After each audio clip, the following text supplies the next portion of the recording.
तो आज का जो शेयर रहने वाला है वो है बैंको प्रोडक्ट्स इंडिया लिमिटेड। शेयर में देखोगे तो आज सिंगल डे पे 13% का तेजी है, literally 13%। It's not a joke man, क्या बेहतरीन तेजी देखने को मिला है हमें। 5 दिन की बात करें तो 10% की तेजी है, 1 महीने की बात करें तो 24% का बेहतरीन तेजी है, 6 महीने की बात करें तो 105% का तेजी।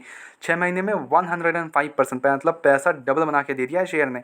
ठीक है, बहुत ही बेहतरीन तेजी देखने को मिल रहा है। एट द सेम टाइम 1 साल की बात करें तो 107% और 5 साल की बात करें तो 1433% का एक बेहतरीन रिटर्न्स बना के दिया है कंपनी के।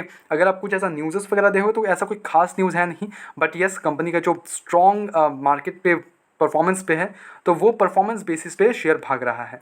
ठीक है, now let's go to screener, चीज़ों को समझते हैं वहाँ पे and then we will decide कि हमें आगे क्या करना चाहिए शेयर में। क्या आप ऑलरेडी इन्वेस्टेड हो? अगर आप इन्वेस्टेड हो कमेंट डाउन बिलो, और आपको क्या करना चाहिए मैं वो भी एक बार बता दूंगा। अगर आप लेके चलता हूँ आपको मैं स्क्रीनर पे और वहाँ चीज़ों को समझते हैं। सी कंपनी को देखोगे तो कंपनी मैन्युफैक्चर एंड सप्लाई करती है engine cooling modules and system for automotive and industrial applications in both and domestic and international markets. ठीक है, अब ये कंपनी का ओनली डोमेस्टिक पे नहीं है, इंटरनेशनल मार्केट्स पे भी अच्छा खासा एक पकड़ बना के रखी है company. Okay, now market cap it's not like कि बहुत बड़ी कोई कंपनी है, छोटी कंपनी है, बट इसका ग्रोथ एस्पेक्ट काफ़ी हो जाता है बिकॉज स्मॉल कैप शेयर्स ज़्यादा हमें ग्रोथ एस्पेक्ट दिखाते हैं in the future. Okay, now यहाँ पे स्टॉक का पी वगैरह चेकआउट करके इतना बढ़िया मूवमेंट देने के बाद भी कभी कंपनी अभी भी अंडर वैल्यूड है। ओके, 23.1 का चल रहा है और हालांकि इंडस्ट्री पी 29 का है, तो ग्रेट है। यहाँ पे डेप्ट कंपनी का ओनली 573 करोड़ का देखने को मिल रहा है, डेप्ट इक्विटी बनाता है 0.44, तो 0.5 के अंदर है, नाइस है, कोई इशू नहीं है। बैलेंस शीट चेकआउट करें तो 1274 करोड़ का कंपनी बस रिजर्व्स है, which is a pretty great thing, काफ़ी इंक्रीज कर रही है अपना रिजर्व्स वगैरह, nice. And the same time company का अगर पीजी रेशियो चेकआउट करें तो पीजी रेशियो 1 के अंदर है, ग्रेट। ऑपरेटिंग मार्जिन 19.5 का है, 10 साल का रिटर्न देख ले तो 28% पे रिटर्न है, और अगर 1 साल की बात करें तो 107% का एक बेहतरीन रिटर्न बना के दी है। At the same time dividend yield checkout करो तो कंपनी का डिविडेंड 1.58% का है, तो डिविडेंड यील्ड भी अच्छा खासा है। क्वार्टर रिजल्ट्स अगर देखें कंपनी के तो सेल्स हमें देखने को मिल रहा है 804 करोड़ से इंक्रीज होकर 970 करोड़ के, ऑपरेटिंग प्रॉफिट 182 करोड़ का देखने को मिल रहा है, जंप देखने को मिल रहा है।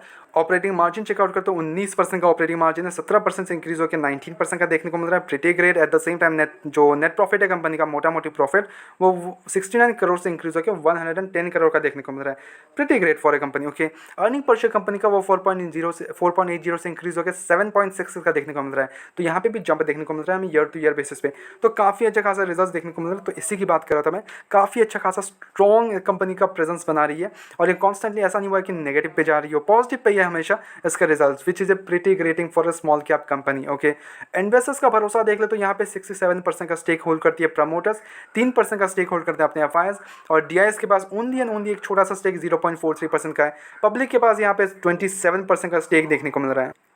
तो इन्वेस्टर्स का भी काफ़ी अच्छा खासा हमें पोर्टफोलियो देखने को मिल रहा है। एफआईआईस और डीआईएस का ठीक ठाक है, 3% का स्टेक अपने एफआईआईस होल्ड करते हैं, बट डीआईएस के पास उतना बड़ा कोई स्टेक है नहीं, बट प्रमोटर्स के पास अपने ही कंपनी में मतलब भरोसा है कंपनी को। ठीक है, बट एफआईआईस और डीआईएस को उतना बड़ा कुछ स्टेक है नहीं। एफआईआईस का ठीक ठाक 3.83% का स्टेक है, बट डीआईएस का लिटरली बहुत कम स्टेक है। सी नाउ अब अगर चेकआउट करें हम कंपनी को तो देखें ऊपरी ऊपरी देखो तो बहुत ही बढ़िया है, कोई भी इशूज़ नहीं है कंपनी का, अगर कुछ फंडामेंटल्स कोई भी इशूज़ नहीं लग रहे हैं, रिजल्ट्स काफ़ी अच्छा खासा है। एफआईआईस और डीएस का ठीक ठाक है, प्रमोटर्स का स्टेक है, पब्लिक के पास ठीक ठाक स्टेक है।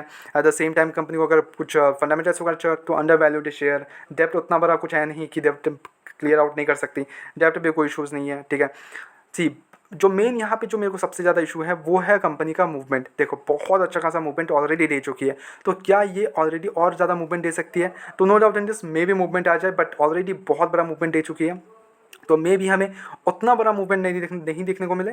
बट श्योर अगर आपका एक लॉन्ग टर्म पर्सपेक्टिव है तो go ahead invest some more, but आपको एक लॉन्ग टर्म नज़रिया रखना चाहिए इस पर। ठीक है, अब देखो आज खरीदा कल बेचा, वो आपको फिर पैनिक बाइंग पैनिक सेलिंग ये करने में आपको बहुत नुकसान होगा।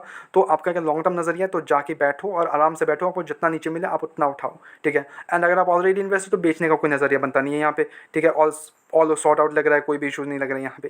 ठीक है, बट मेरी तरफ से कोई भी बाय एंड सेल कमीशन बिल्कुल भी नहीं होते हैं मेरी वीडियोस में, तो please take it as a suggestion, अपने एजुकेशन पर्पस के तौर पे लो, and then go ahead do your own research and then make the investment. Blindly किसी भी शेयर को मैंने बोल दिया बोल के इन्वेस्ट मत करो। ठीक है, ऐसे रेगुलर अपडेट्स के लिए चैनल को सब्सक्राइब करो, वीडियो को लाइक करो, मिलते हैं नेक्स्ट वीडियोस में।